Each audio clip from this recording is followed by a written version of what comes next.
Bien le bonjour et bienvenue sur cette vidéo fortement explicative parlant de manga et animé. Ça fait un moment que je suis Jujutsu Kaisen, et concrètement, ça fait depuis la sortie du premier tome en France. Ouais, donc carrément avant que je crée mon compte Twitter actuel, et même que je fasse des vidéos.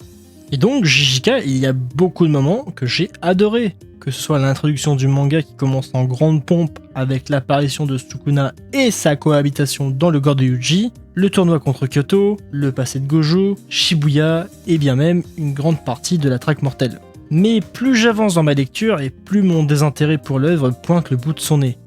Et il y a pas mal de raisons à ça. Donc, je vais découper la vidéo en deux parties. Une sans spoil, donc je serai très vague dans mes propos, et une seconde où je vais spoiler à mort. Des timecodes seront affichés pour ceux qui ne veulent pas se faire spoil, et donc qui pourront se retrouver directement à la conclusion. Sur ce, bonne vidéo. Bon. Comme dit en introduction, ça fait un moment que je suis Jujutsu Kaisen.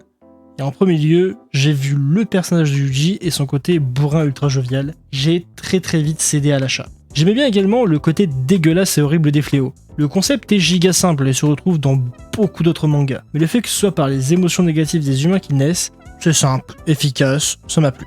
Même le style graphique d'Akutami, c'est super subjectif et même si certains passages peuvent être assez brouillons, je continue d'apprécier son art. Cependant, plus l'œuvre avance et plus j'ai du mal avec. Concrètement, t'as plein de choses qui sont un problème dans JJK. En premier lieu, les morts bordel. Les morts sont inutiles et sans intérêt. Là où au début de l'œuvre, elles avaient un impact et racontaient quelque chose, depuis l'arc de la traque mortelle, c'est vraiment le néant absolu à part une exception. T'as plein de morts juste pour servir de faire valoir à l'antagoniste de ce manga et c'est mauvais. Que l'antagoniste arrive à tuer des personnages, c'est bien. Ça rajoute de la tension, ça montre ce qui représente un danger conséquent, mais qu'en est-il de l'écriture ? Eh ben elle est jetée à la poubelle.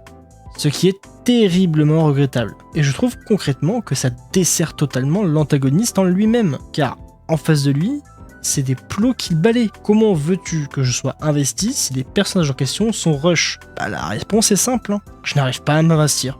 Et j'en suis arrivé à un point où le prochain perso, j'en ai rien à branler qu'il meure. Même si Akutami a dit grosso merdo qu'il s'en foutait de tuer des personnages tant que ça rendait son histoire intéressante, bah même là ça me touche pas. D'accord, je comprends totalement le positionnement, et ce n'est pas en oubliant le personnage que ça va changer la donne. J'ai pas le temps de m'attacher au perso, donc qu'il crève, j'ai même pas le seum, je me dis « Ah, merde, un plomb en moins, c'est tout, c'est pas dingue du tout. » Et t'as vraiment dans JK des personnages avec un énorme potentiel. Là-dessus, GG a de très bonnes idées, mais pour rien développer. C'est triste, c'est dommage. C'est comme si t'avais les meilleurs ingrédients pour faire un gâteau. T'as les meilleurs équipements. T'as le public qui va suivre. Et toi, une fois que t'as fini ce gâteau, tu le jettes à la poubelle. Ça sert à quoi, sincèrement ? À rien du tout. C'est d'une tristesse sans nom. Et ça, ce sera le dernier point de la partie sans spoil. T'as également un autre souci concernant JJK, c'est son cast, et en particulier son cast féminin. Car concrètement, à part Maki qui est développé, le reste, c'est le néant absolu. Et c'est dommage, car il y a vraiment de quoi faire avec la base de cast que JG détient. Des véritables diamants qui ne seront jamais polis. C'est triste, c'est vraiment triste. Bon, cette partie, on va bien spoiler comme il se doit. Pour revenir sur les morts dans Jujutsu Kaisen, je sais qu'Akutami s'en fout de tuer ses personnages tant que ça rend l'histoire intéressante. Mais t'as une façon de tuer des personnages. Déjà, avant de les détruire, il faut les développer un minimum. Servent au récit, qu'on les voit un peu sous les feux des projecteurs. Par exemple, tu prends Nanami. Le personnage, tu le vois depuis le début. Tu as son développement, tu connais son objectif durant l'histoire, tu comprends ses philosophies, puis tu as sa mort. Mort qui est impactante car avec le temps, tu t'attaches au personnage, mais également les relations qu'il se fait. Tout comme avec les élèves, mais surtout avec Yuji, où il est un excellent tuteur d'une extrême bienveillance. Et même dans ces derniers instants, Nanami pense au bien-être de Yuji et à ne pas devenir un fléau pour lui. Nanami va avoir un impact psychologique sur Yuji et c'était super intéressant. Il y a également la conclusion de Jogo que l'on peut prendre. Le personnage manque du temps d'écran, ça c'est vrai, mais sur pas mal de passages, on le voit, il apprécie le temps passé avec ses potes. Lorsque Hanami se fait satelliser par Gojo, il en est profondément impacté. Dans sa fin en elle-même, avec Sukuna qui reconnaît sa force, le faisant donc pleurer, le rapprochant une fois plus des humains, c'était top. Par contre, tu as des personnages, ils ont vraiment pas eu la même chance en termes d'écriture. L'exemple qui me vient tout de suite en tête, c'est Kashimo. Bordel, Kashimo méritait mais vraiment pas ça. Se faire annihiler de la sorte dans la plus grande gratuité, c'était catastrophique. T'as une base solide sur ce personnage, simple mais plutôt intéressante, donc la recherche d'un adversaire à sa hauteur, un vrai défi à relever, donc qu'il se fasse tuer par Sukuna, d'accord c'est pas mal. Concrètement, ça me fait un peu penser à l'Ubu contre Thor de Valkyrie Apocalypse, mais dans l'échange de coups, ça dure si peu, c'est à peine un chapitre.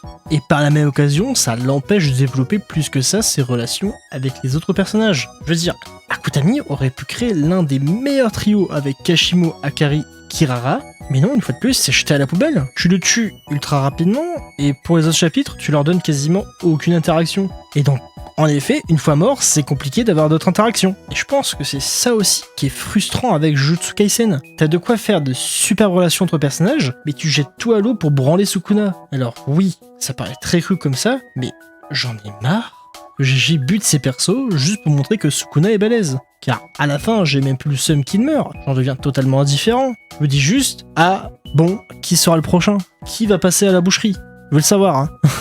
Dernièrement, c'était Higuruma qui s'est fait flinguer. Et ça, c'était super naze. De ce qu'on te montre avec Higuruma, c'est formidable. Le gars est un exorciste depuis peu, hein, donc environ 2 mois. Il a déjà développé son extension du territoire, et durant le combat contre Sukuna, il montre qu'il peut même utiliser l'inversion pour se soigner. Le narrateur disant clairement qu'il est un génie, au point même d'égaler Gojo niveau potentiel. C'est dire à quel point c'est une folie.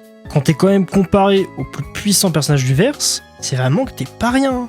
Et on aurait pu faire en sorte que sa mort soit une sorte de sacrifice permettant à Yuji de blesser Sukuna. Mais non, Sukuna possède un stand, et oui, il possède un stand, qui s'appelle GG Akutami. Et ce qui est d'autant plus dommage avec la mort d'Higuruma, est qu'elle fait totalement écho à Nanami, mais avec tellement moins d'impact. Encore une fois, GG a du sang sur les mains, car ça aurait été beau que le sacrifice d'Higuruma permette à Yuji d'affaiblir Sukuna. Et je parle même pas de tuer Sukuna, hein, juste de le blesser, de lui infliger une blessure assez conséquente, sans qu'il meure, hein, bien entendu, qui aurait été parfait en termes de message. Higuruma aurait fait partie du boulot, et il aurait donné le reste à Yuji. Bon, non. L'écriture des personnages, on l'a oublié depuis les Raihan, je pense. Et là, concrètement, t'as un schéma qui se répète depuis des défaites de Gojo. Introduction d'un personnage dans la bataille. Tu découvres un peu plus sur les capacités du personnage en question. Sukuna commente ce qu'il fait, puis il se fait satelliser par Sukuna. C'est redondant, et c'est chiant, et ça sert pas le récit. Mais même Sukuna en lui-même, je veux dire, avec Sukuna et Kenjaku, on a les personnages les plus mystiques du récit. Ils ont tous les deux connu les Raihan, et donc l'âge d'or de l'exorcisme. Du coup, on parle bien d'une période si importante qu'elle fait partie intégrante du folklore des exorcistes. Mais on a pratiquement rien à manger. Du côté de Sukuna, il y a tout ce mystère autour du déchu, qui est super intriguant. Pour Kenjaku, il y a toutes ces manigances et comment il a trompé le monde de l'exorcisme. C'est à l'heure actuelle les 2 grands boss de Jujutsu Kaisen. Et Akutami n'en fait rien. Déjà pour Kenjaku, c'est next, hein. Mis à part si GG nous trouve une pirouette où il pique le corps de quelqu'un, et ben c'est foutu. Hein. Puis Sukuna, mis à part flinguer des plots, il fait rien.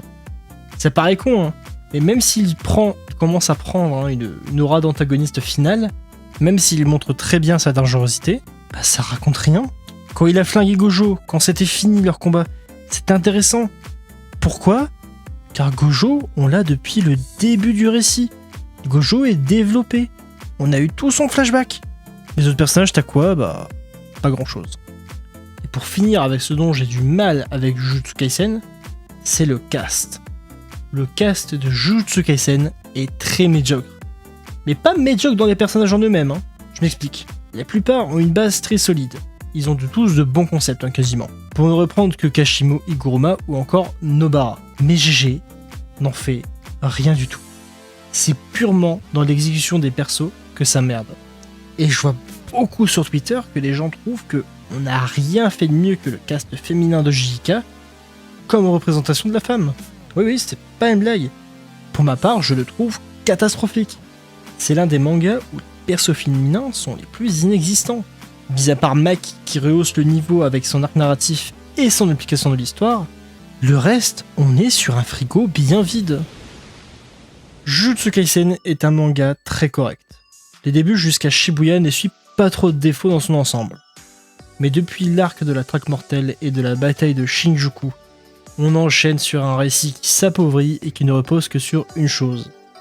L'immense Sukuna qui s'adonne à une magnifique partie de Call of Duty avec des bots niveau débutants sur Nuketown. Et clairement, ça ne devrait pas se passer comme ça.